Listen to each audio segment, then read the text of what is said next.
हैं जिनके पास जीवन में कोई कॉन्सेप्ट ही नहीं है। मजदूर हैं, 11 बच्चे हैं, 11। पूछो 11 बच्चे तुमको, 11 बच्चे कैसे हो गए? भैया ये भगवान के बच्चे हैं। अच्छा तुम्हारा नाम भगवान है? नहीं नहीं भैया। अच्छा पड़ोसी का नाम भगवान होगा? अरे भैया कैसी बातें कर रहे हैं, अबे तो कौन भगवान? अरे भैया भगवान ये ऊपर, वो नीचे आया।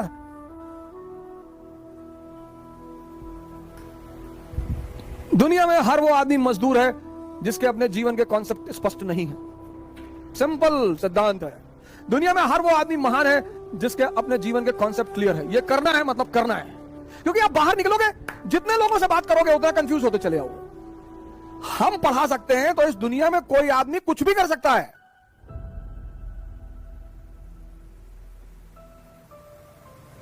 अगर हम पढ़ा सकते हैं, अगर हम बदल सकते हैं खुद को, तो इस विश्व में कोई भी व्यक्ति कुछ भी कर सकता है सर, बशर्ते उसे एक चीज करनी पड़ेगी, अपना आत्म मूल्यांकन। दुनिया में सबसे इंपॉर्टेंट चीज है डायरेक्शन। जिसको भी मिल गई और समझ में आ गई, बहुत लोगों को डायरेक्शन मिलती है, समझ में नहीं आती। तेंदुलकर और कांबली दोनों के एक ही गुरु हैं, रमाकांत आचरेकर।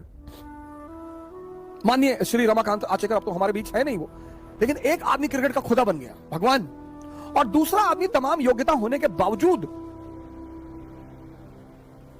गुमनामी के अंधेरे में खो गया। मैंने कहा ना, इस दुनिया में हम सब योग्य हैं। कल मैंने आपसे एक बात कही, पता नहीं आपने ध्यान दिया कि नहीं दिया। कल मैंने आपसे एक बात कही कि इस दुनिया में सभी योग्य हैं। कोई अर्जुन है, कोई कर्ण है, और आमतौर पर ऐसा देखा गया है कि जिसको दुनिया बहुत योग्य मानती है, ये देखिए, वो असफल है जीवन में। ये बात लोगों को बड़ी परेशान करती है, बहुत हैरान करती है कि ऐसा क्यों है यार, कि एवरेज क्षमता का आदमी, अब कर्ण के सामने अर्जुन 99.2%, 10+2 90%, 99.2%, सॉरी 99.2%, 10+2 90%, और ये आदमी जीत रहा है। ये बात आपको आश्चर्यचकित नहीं करती? और ये यही नहीं है कहानी में, ये जीवन में भी है। दुनिया की नजर में जो कम योग्यता के लोग हैं, उन्होंने बड़ी जबरदस्त जबरदस्त जगह बनाई है।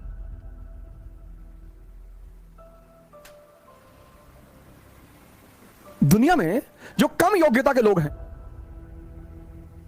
उन्होंने बड़ी जबरदस्त जबरदस्त जगह बनाई है। क्यों है ऐसा?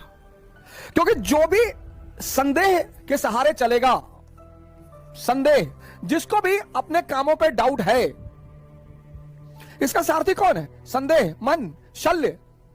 इनका सारथी कौन है? चैतन्य। ये कल मैंने आपको बताया था, कॉन्शियस।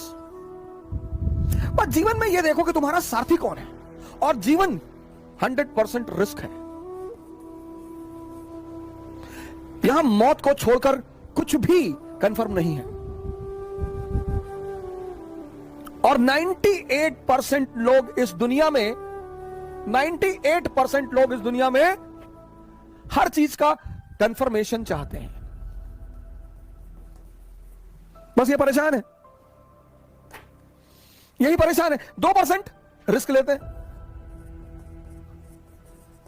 और जब ये 2% उपलब्धि की ऊंचाइयों तक पहुंच जाते हैं, तो ये 98-90% अपने आप को सांत्वना देता है कि अरे भैया भाग्य, भाग्य भैया, भाग्य, भाग्य के बलि है भैया। भाग्य, भाग्य नहीं है। आशीर्वाद मैं मानता हूं परमात्मा का, भाग्य तो मैं मानता ही नहीं। मैं परमात्मा का आशीर्वाद मानता हूं कि आप कोई काम करते हो, वो आपके सर पर हाथ रख देता है, तो कितना भी मुश्किल काम हो वो आसान होता चला जाता है।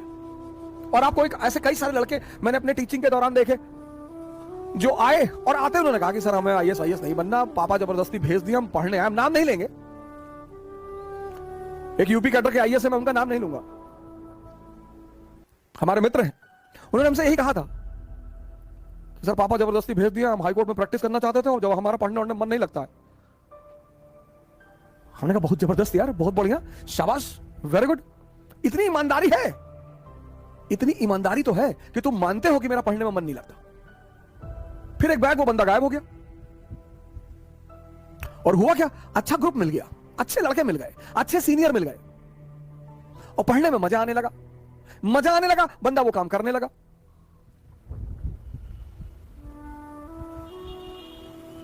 तीन सौ 81वीं रैंक है आईएएस में, पहले अटेम्प्ट में 381, दूसरे अटेम्प्ट में 104।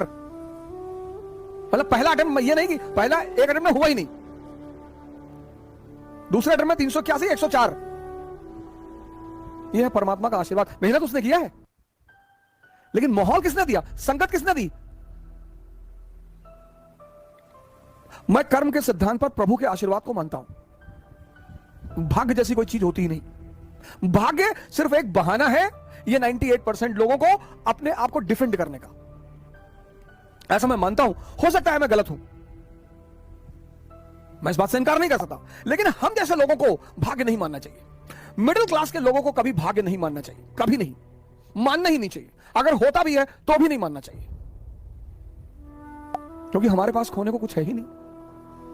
हमारे पास क्या था, हमारे पिताजी डाकखाने के बाबू थे, हम 2 कमरे के मकान में रहते थे, हमारे पास खोने को ही क्या था, लेकिन हमारे पास पाने को पूरी दुनिया थी।